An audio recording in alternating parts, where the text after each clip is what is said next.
أعوذ بالله من الشيطان الرجيم.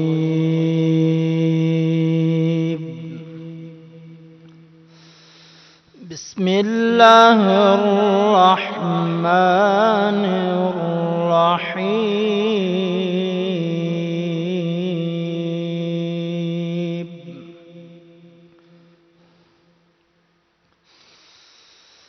إن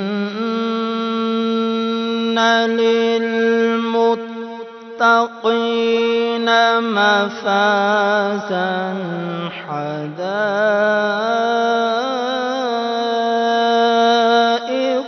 وأعنابا.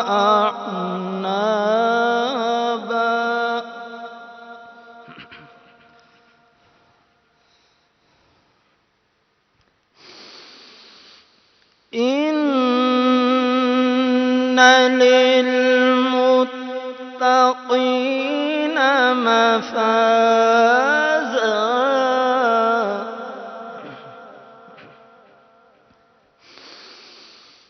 حدائق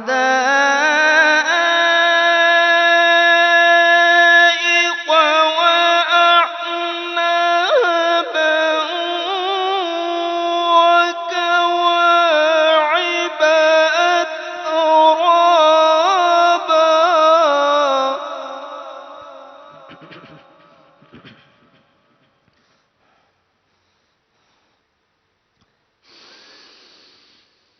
وكواعب أترابا وكأسا دهاقا.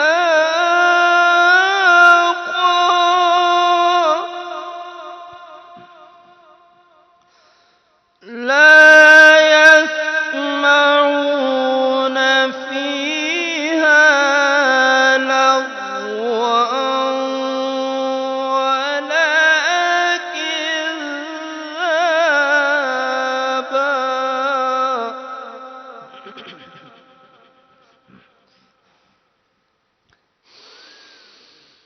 وكواعب أترابا وكأسا دهاقا. لا يسمعون فيها لغوا ولا كذابا.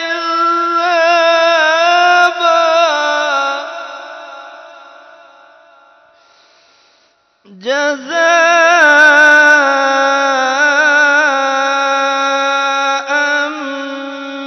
من ربك عطاء.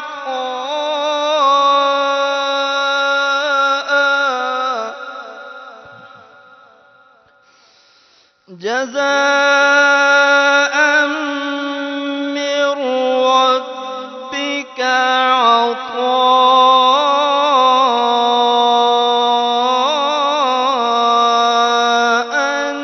حسابا.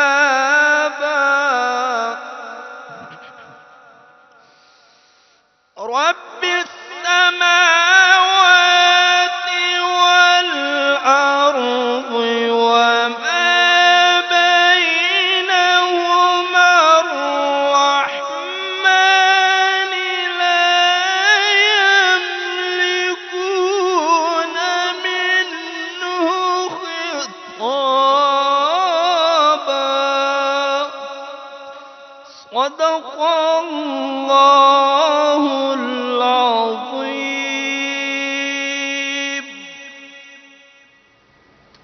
سبحان اللہ، سبحان اللہ، جزاک اللہ قاری محمد اکرم۔ بسم اللہ الرحمن الرحیم۔ السلام علیکم خواتین و حضرات، ویورز، 22ویں سحری ہے رمضان المبارک کی، تیسرا عشرہ، جہنم سے نجات کا عشرہ۔ بلکہ آج کا ہمارا ٹاپک بھی یہی ہے، اس کو ہم آگے لے کے چلیں گے اپنے اسکالرس کے ساتھ۔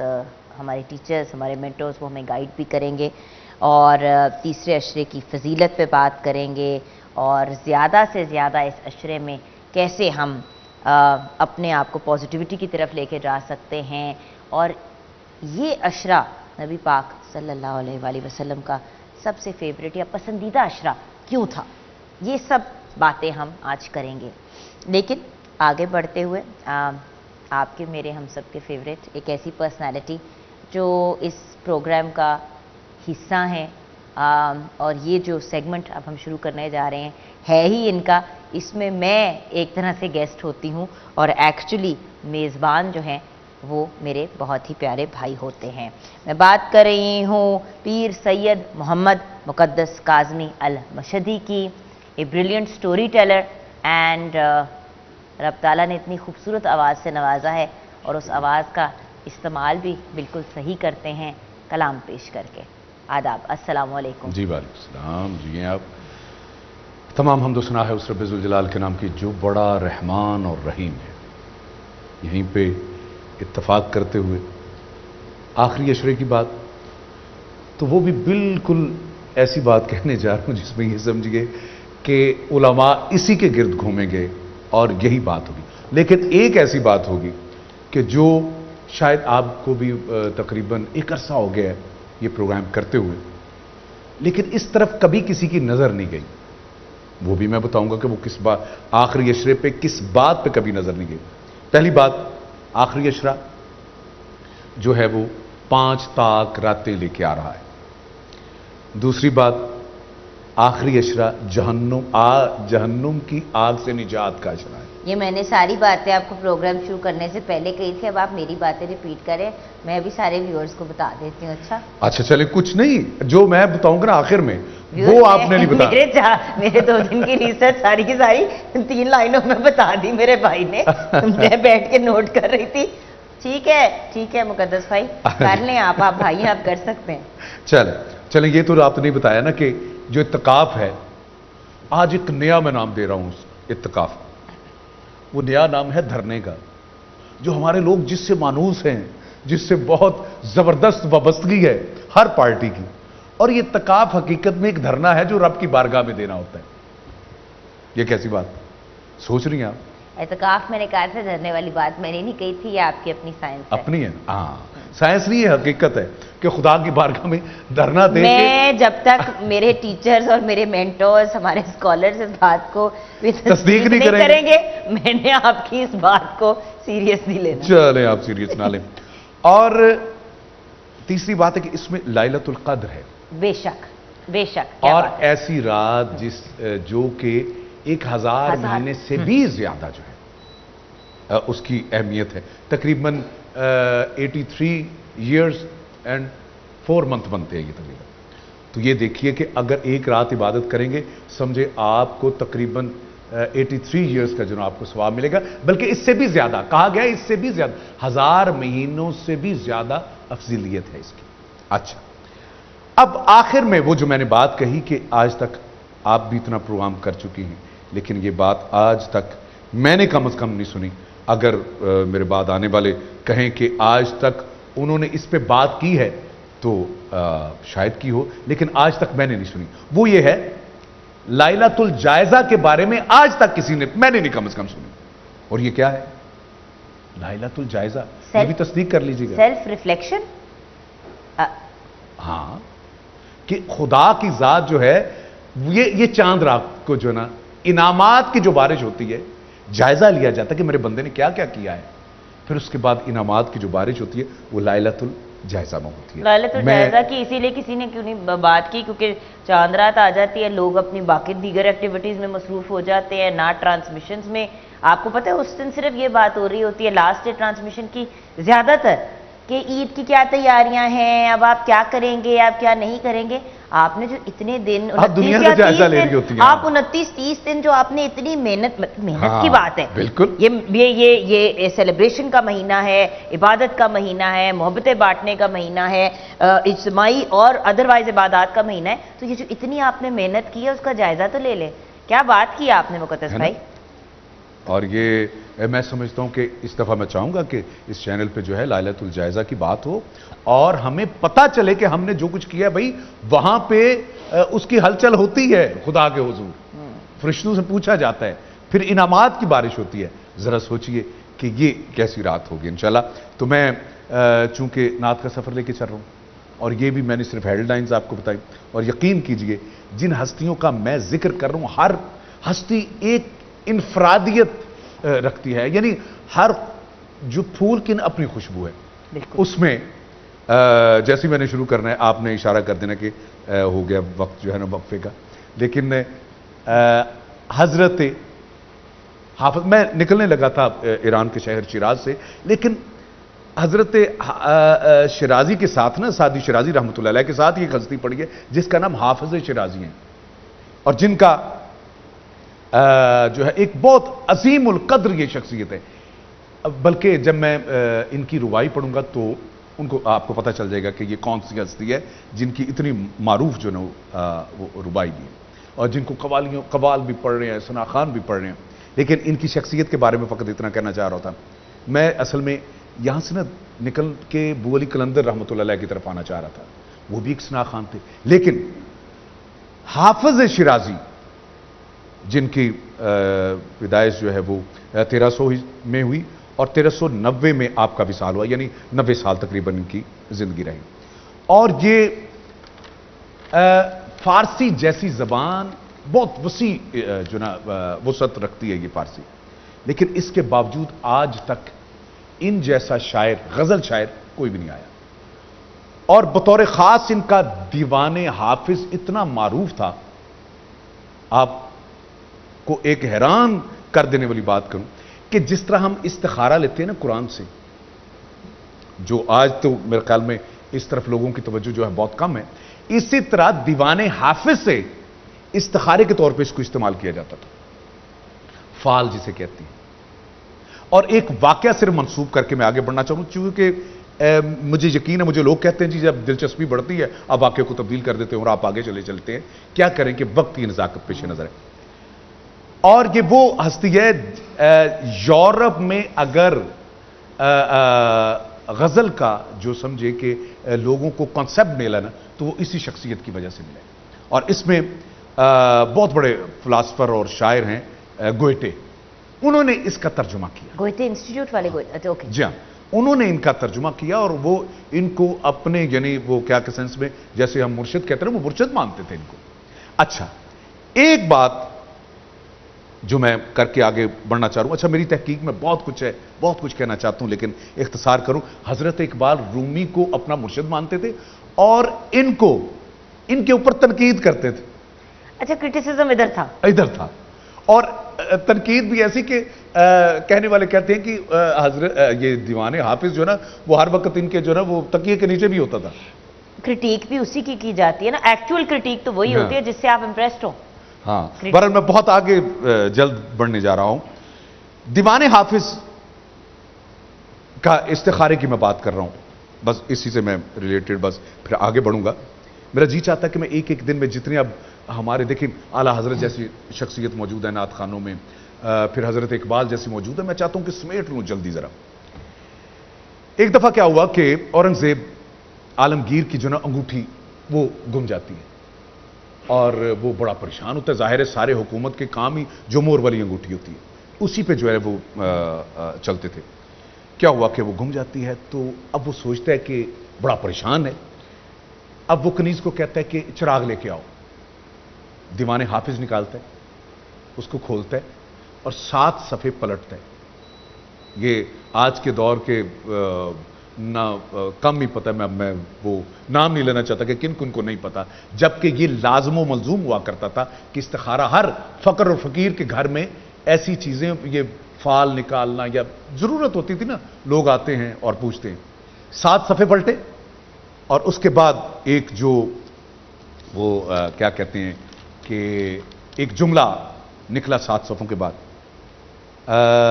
چے دلاور است بزدے کے بکف چراغ دارت، یعنی کہ چور کتنا شہزور ہے کہ ہتھیلی پہ چراغ لیے پھرتا ہے۔ سبحان اللہ۔ اب یہ جب اس نے پڑھا اورنگزیب نے، اس نے فوراً کنیز کی طرف غصے سے دیکھا، غصہ کیا تو کنیز کانپنا شروع ہوئی، چراغ گر گیا۔ کہا کہ بادشاہ سلامت، اگر میں جان پہ مان پاؤں تو کہوں کہ مجھے یہ انگوٹھی ملی تھی اور میرے ہی پاس ہے۔ اچھا اسی نوٹ یہ ہے دیوان